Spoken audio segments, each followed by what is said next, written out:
क्या आप सोच सकते हैं कि एक 17 साल की लड़की 10,000 फीट की ऊंचाई से गिरकर बच गई, फिर अमेज़न के घने जंगलों में 11 दिन अकेली जिंदा रही। ये कोई फिल्मी कहानी नहीं, बल्कि जुलियानी कोएप्के की सच्ची कहानी है। यह घटना 24 दिसंबर 1971 की है। जुलियाने कोएप्के अपनी मां के साथ लांसा फ्लाइट 508 से पेरू के लीमा शहर से पुकल्पा जा रही थी। क्रिसमस की छुट्टियों में वे अपने पिता से मिलने जा रही थी, जो अमेज़न में एक जीव विज्ञानी थे। लेकिन उड़ान के केवल 1 घंटे बाद ही विमान एक भयंकर तूफान में फंस गया। तेज बिजली, गड़गड़ाहट और तूफानी हवाओं ने प्लेन को हिला दिया। अचानक बिजली प्लेन के एक विंग से टकराई और विमान टुकड़ों में बट गया। जुलियाने करीब 10,000 फीट ऊंचाई से नीचे गिरी, बिना किसी पैराशूट के। जुलियाने को होश आया तो वे अमेज़न के घने जंगलों में थी। उनके शरीर पर कई चोटें थी। कॉलर बोन टूटी हुई थी, एक आंख सूजी हुई थी और पूरे शरीर पर घाव थे। उन्हें यकीन ही नहीं हुआ कि वे जिंदा हैं। उन्होंने अपनी मां को खोजा, लेकिन आसपास कोई नहीं था।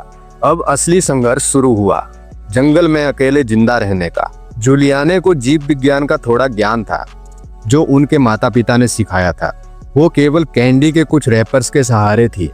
पानी पीने के लिए उन्होंने जंगल की छोटी नदियों का सहारा लिया और कीड़ों से खुद को बचाने के लिए पत्तों का इस्तेमाल किया।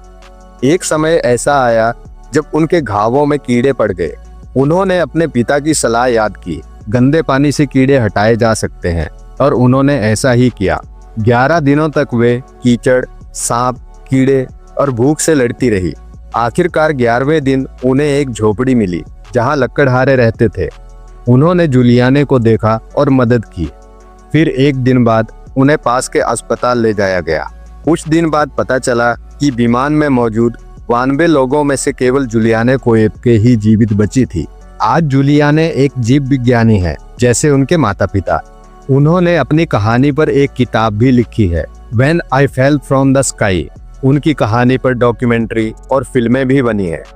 जुलियाने की यह कहानी हमें बताती है कि इच्छा शक्ति, ज्ञान और हिम्मत से हम किसी भी मुश्किल को पार कर सकते हैं। 17 साल की एक लड़की ने मौत को हराया और आज वह लाखों लोगों के लिए प्रेरणा है। अगर आपको यह सच्ची कहानी पसंद आई हो तो वीडियो को लाइक करें, चैनल को सब्सक्राइब करें और कमेंट में बताएं क्या आप ऐसी स्थिति में खुद को संभाल पाते। तो दोस्तों, मिलते हैं अगले वीडियो में एक नई जानकारी के साथ।